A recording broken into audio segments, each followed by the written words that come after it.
დაფიქრებულ ხართ ოდესმე იმ ადამიანებზე, რომლებმაც ჩვენი საყვარელი ავტომობილების დიზაინები დახაზეს. არასდროს გიფიქრიათ, რა შეიძლება იყოს იმ პიროვნების შთაგონება, რომელიც ფანქარს იღებს და ასეთ ფორმებს ხაზავს. საბოლოოდ კი, მათი იდეების ხორჩესხმა ავტომოყვარულებში გასაოცარ შეგრძნებებს და ემოციებს აღწრავს. თუმცა საწყის ეტაპზე უნდა დავსვათ შეკითხვა. რა არის დიზაინი? დიზაინი ბევრ ჩვენგანს მხოლოდ საგნის თუ ნივთის ესთეტიკური მხარე ჰგონია, რაც სიმართლეს არ შეესაბამება. შესაძლოა ძალზედ ლამაზი შესახედაობის გამმა ზურგი ისე გადგინოთ, რომ 2 დღე ლოგინიდან ვერ ადგეთ.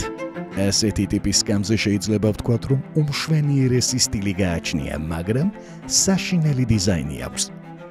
შესაბამისად, კარგი დიზაინით შექმნილი პროდუქტი არის ის, რაც თავის დანიშნულებას იდეალურად ასრულებს.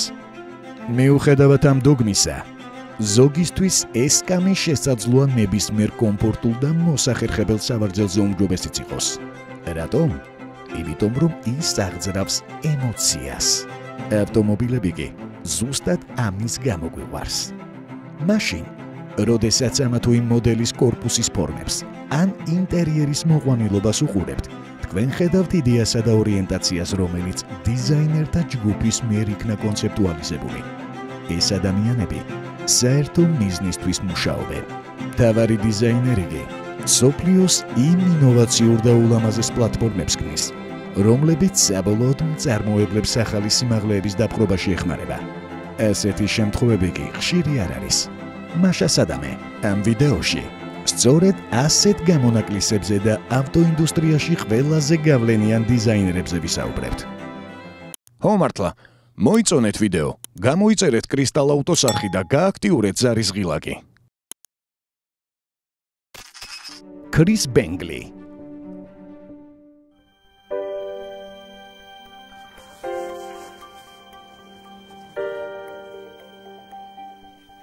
My name is Chris Bangle and I'm a designer. მსოფლიო დონის ავტოდიზაინერის სტატუსს ორი მხარე აქვს. პირველი, იყო ყველას მიერ აღიარებული და შენი მანქანები მუზეუმში ინახებოდეს. და მეორე, იყო ქრის ბენგლი 2000-იანებში. ამ ადამიანს BMW-ს დიზაინერული ენის განადგურებაში თითქმის ყველა სდებდა ბრალს. განსაკუთრებით კი ბავარიული ბრენდის გულითადი მოყვარულები. ქრის ბენგლის მიერ შექმნილი მანქანები მე-5 სერიასთან, მე-7 სერიასთან და Z4-თან ერთად საკამათო დიზაინის მქონე ავტომობილებად არის ცნობილი. მეტიც, ეს მანქანები მაშინდელ საავტომობილო მედიასა და მოყვარულებს გაცხადებულად სურდათ. თუმცა დღეს უნდა ვაღიაროთ, რომ დრომ ამ ავტომობილების სტილს ვერაფერი დააკლო. რაც არ უნდა ილაპარაკონ კრიტიკოსებმა, გაყიდვებში BMW Mercedes სწორედ ბენგლის პერიოდში გაასწრო. ქრის ბენგლის ისტორია ძალზედ საინტერესოა.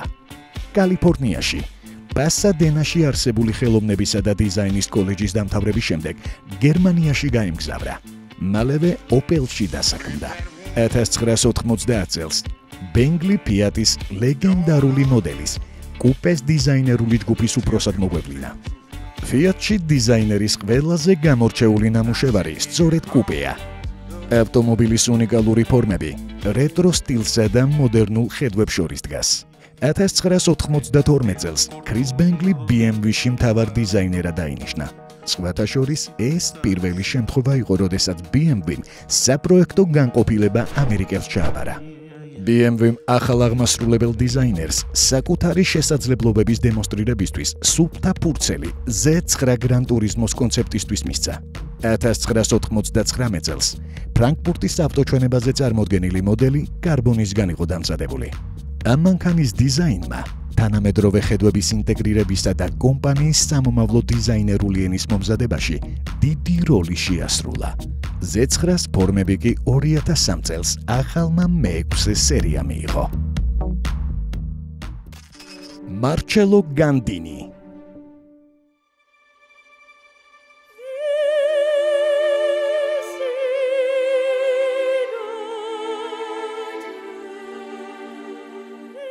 მარჩელო განდინი ჩვენს ჩამონათვალში პირველი იტალიელი დიზაინერია და ალბათ არ გაგიკვირდებათ, რომ ის ამ ეროვნების ერთადერთი წარმომადგენელი არ იქნება. განდინის საოცარი ნიჭით იყო დაჯილდოვებული. ის ერთ-ერთ ყველაზე გამორჩეულ კომპანიაში, გრუპო ბერტონეში მუშაობით იყო სახელგანთქმული. Lamborghini Miuras პირვანდელი ვერსიისა და ლეგენდარული იტალიური სუპერკარის Countach-ის შექმნა სწორედ ამ ადამიანს უნდა ვუმადლოდეთ. ფაქტობრივად, ამ პიროვნებამ თავისი დროის ავტომობილების დიზაინში გარდამტეხი ცვლილებები შემოიტანა.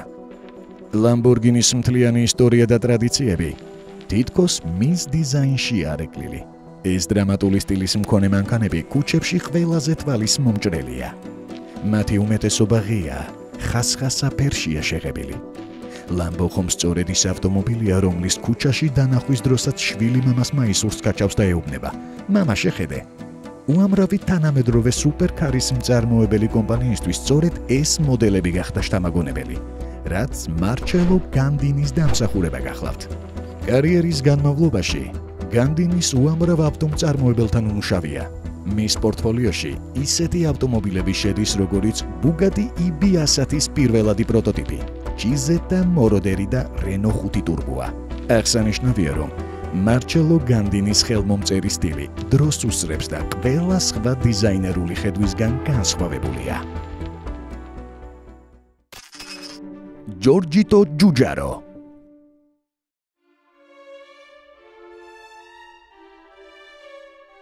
1999 წელს Giorgito Giugiaro საუკუნის დიზაინერად დაასახელეს. ამით ყველაფერი ნათქვამია რა. თუ ვინმე განდინის სამეფო ტახტიდან ჩამოგდებას გადაწყვეტს, Giugiaro ამისთვის ნამდვილად პროპორციული ძალა იქნება. განდინიმდე ერთი თვით ადრე დაბადებული Giugiaro ბერტონეში მარჩელოს მისვლამდე მუშაობდა. მას როგორც კლასიკური და თანამედროვე სუპერკარების, ისე ყოველდღიურად გადასაადგილებელი პრაქტიკული მანქანების დიზაინის შექმნაც საოცრად გამოსდის. მაგალითისთვის, ამ ადამიანის ფანგრით ისეთი ერთმანეთისგან განსხვავებული ავტომობილების სტილია შექმნილი, როგორიც Ferrari 250, Lotus Esprit, Lexus GS და Alfa Romeo Brera. წარმოიდგინეთ, რამდენად უნივერსალური დიზაინერია ის. ეს ყველაფერი არ არის. Giugiaros სახელს Nikonis ფოტოაპარატების კორპუსისა და მოტოციკლების დიზაინებიც უკავშირდება. ამას დაუმატეთ საათები, ტრაქტორები, მატარებლები და ასე შემდეგ. ავტომობილებიდან ძალიან რომ არ გადავუხვიოთ, გეტყვით რომ მის CV-ში ისეთი საავტომობილო ბრენდები შედის, როგორც Alfa Romeo, Aston Martin, Fiat, Bugatti, Ferrari, Maserati, Lancia და Lamborghini-ა. მოგვიანებით Giugiaros სახელი გიას და იტალ დიზაინსაც დაუკავშირდა. ამ ორ შთამბეჭდავ კომპანიას უამრავი განსაცვიფრებელი პროექტი და კონცეფტი ეკუთვნის, რაც ავტოსამყაროს მემკვიდრეობას წარმოადგენს. Leonardo Fioravanti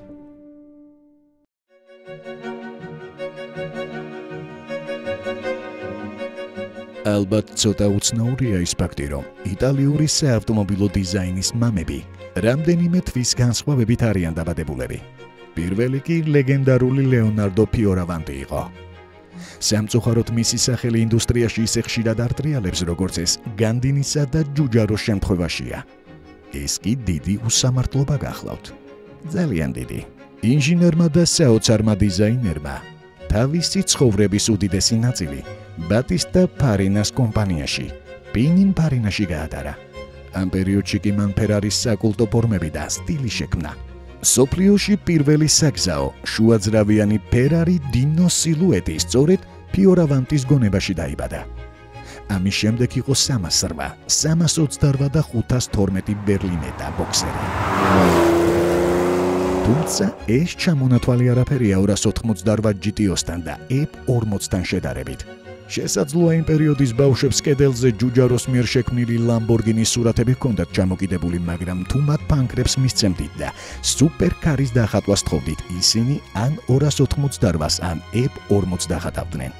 არის თუ არა ამ ორი მოდელით Fioravanti ჰიპერკარების დიზაინის მამა? ეს თქვენ გადაწყვიტეთ. Ian Callamy მზიანი და ფერადი იტალიიდან ახლა მოღრუბლულ და დეპრესიულ შოტლანდიაში უნდა გადავინაცვლოთ. იან კალამის კარიერის ფესვები სწორედ ამ ქვეყნიდან მოდის. სამშობლოში მან მორისონის აკადემია დაამთავრა და გადაცემა მანქანის კორპუსის ხელით შექმნაში ჰპოვა.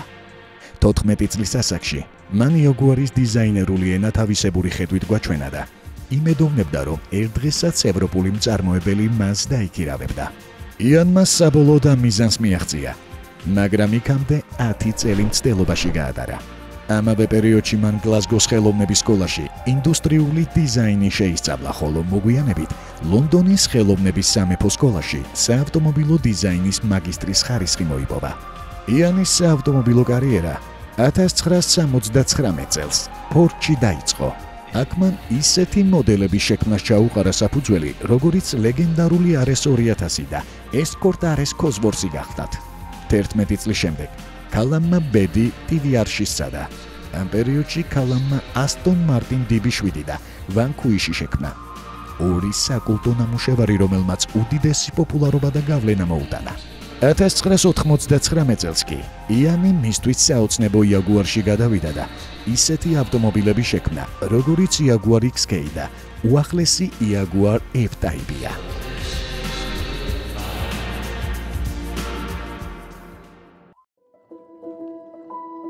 კრისტალ ავტოს ვიდეოების ყურება არხის გამოწერის გარეშე საერთაშორისო სამართლის დარღვევად გამოცხადდა.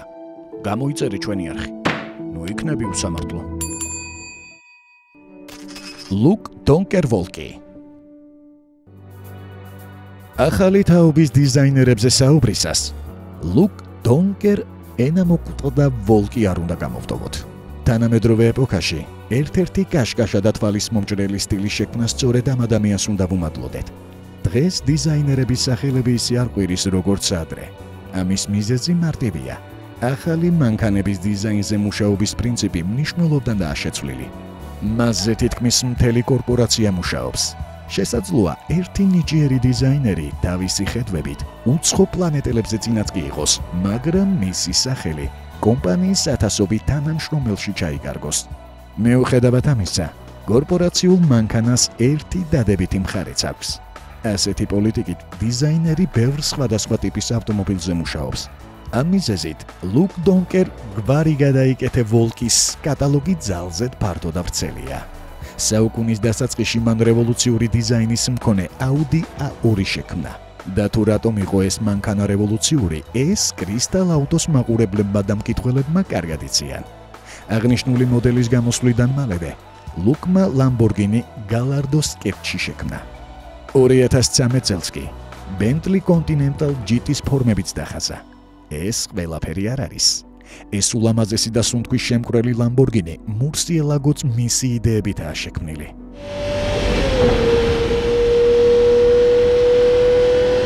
ნიჭიერ და გამოცდილ ავტოდიზაინერს დღესაც ძალზედ წარმატებული კარიერა აქვს. Volkswagen გრუპიდან წამოსვლის შემდეგ Luke Hyundai-ის და Genesis-ის მოდელებზე მუშაობს. Hyundai-ის ნაკლებად შთამაგონებელი და მოსაწყენი სტილიდან დახვეწილ და დამაინტრიგებელ სტილზე გადასვლა სწორედ მისი დამსახურებაა. ამ მიზეზებით კი მისი არც თუ ისე ლამაზი გვარი ჩვენს ჩამონათვალში ყოფნას აუცილებლად იმსახურებს. Bruno Sacco.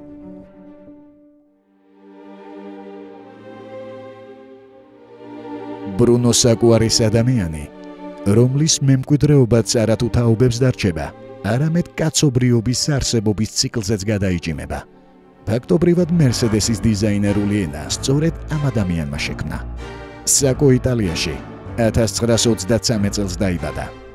მისი ყურადღება ბავშვობიდანვე მანქანებისკენ და მატარებლებისკენ იყო მიპყრობილი.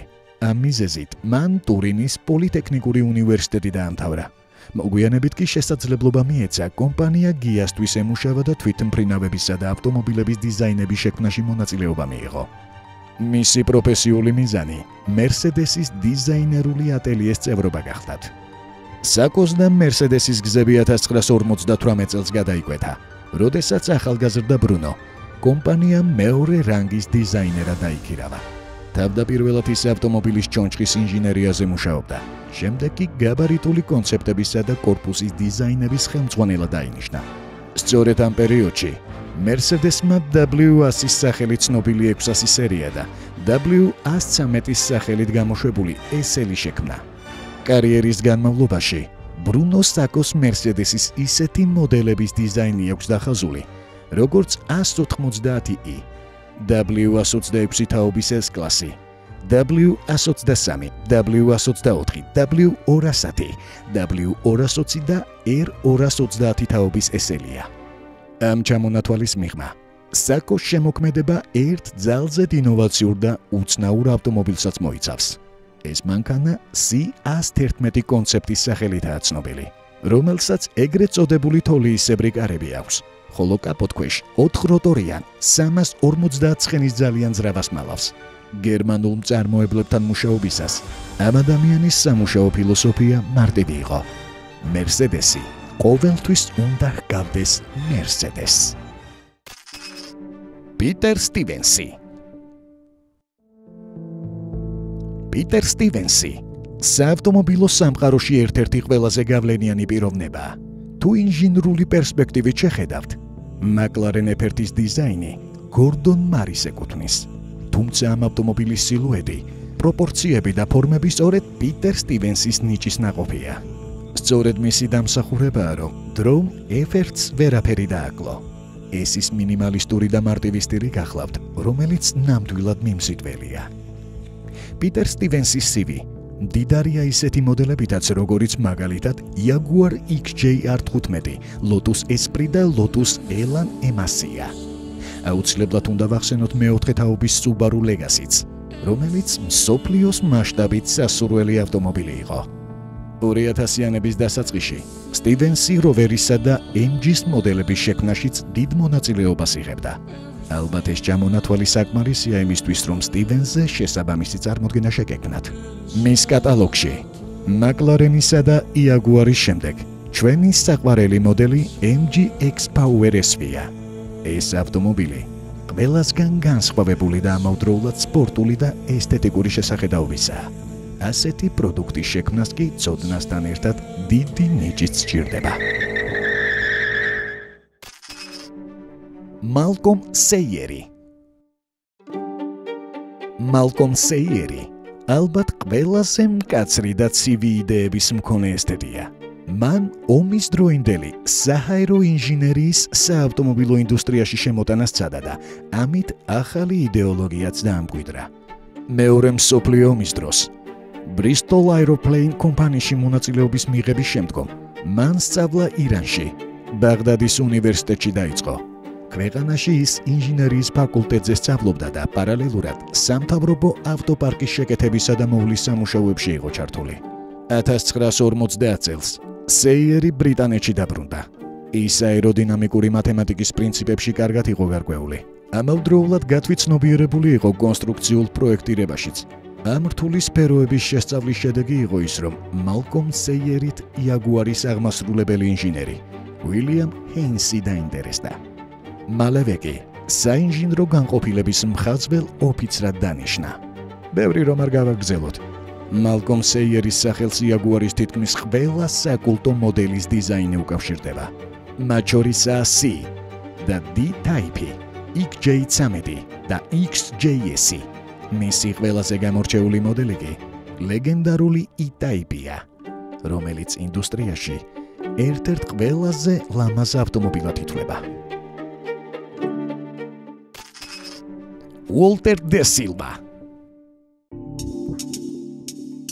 Walter De Silvas ისეთი მყვირალა სახელის მქონე მანქანების დიზაინი არ შეუქმნია როგორც C-ის სხვა წევრებს, მაგრამ მისი პორტფოლიოს უღულებელყოფა უბრალოდ შეუძლებელია. ამას ახლავე დაგიმტკიცებთ. Silva იტალიაში 1951 წელს დაიბადა და ისეთი ეროვნული ბრენდისთვის აქვს ნამუშევარი, როგორიც Alfa Romeo-ა. უკვე საინტერესოა რა? Alfa Romeo-ში მან ულამაზესი სედანები 156 და 166 შექმნა. ასევე მისი დაპროექტებული 157-იც. Alfa Romeo-ს შემდეგ Walter De Silva Seat-ში გადაბარგდა. თუმცა მისი კარიერის ოქროს წლები მაშინ დაიწყო, როდესაც Audi-მ თავის კედლებში სამუშაოდ მიიწვია. ამ პერიოდში Audi, როგორ გითხრათ, კარგ ავტომობილებს აწარმოებდა. ეს მანქანები ყველაფერს აკეთებდა, რისი გაკეთებაც ავტომობილს მოეთხოვებოდა. მაგრამ ვერ ვიტყვით, რომ მათი ცქერა მოყვარულებში ან გულშემატკივრებში გრძნობებს აღწრავდა.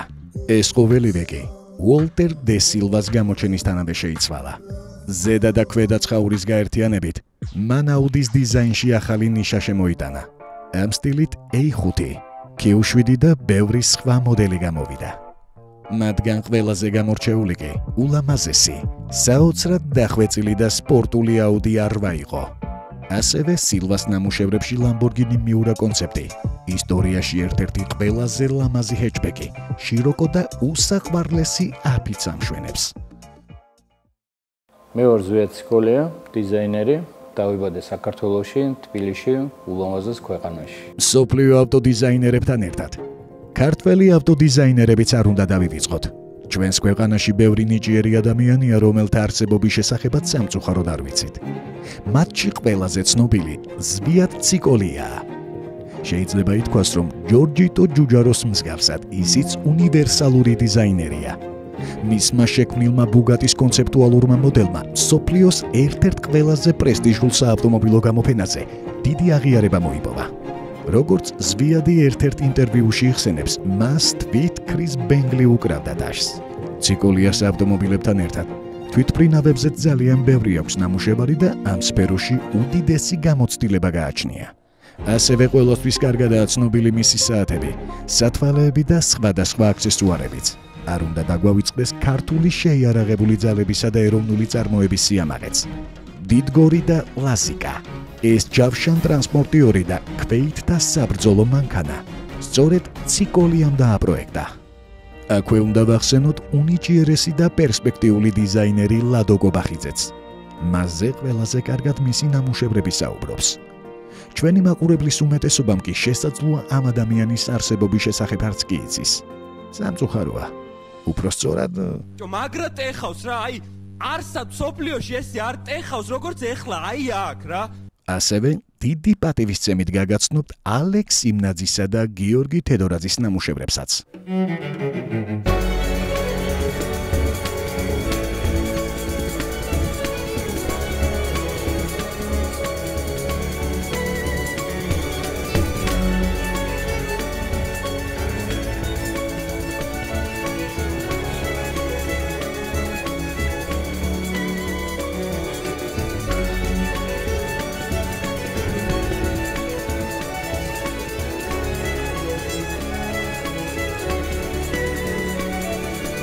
მოკლედ, ქართველებს არანაკლებ შეგვიძლია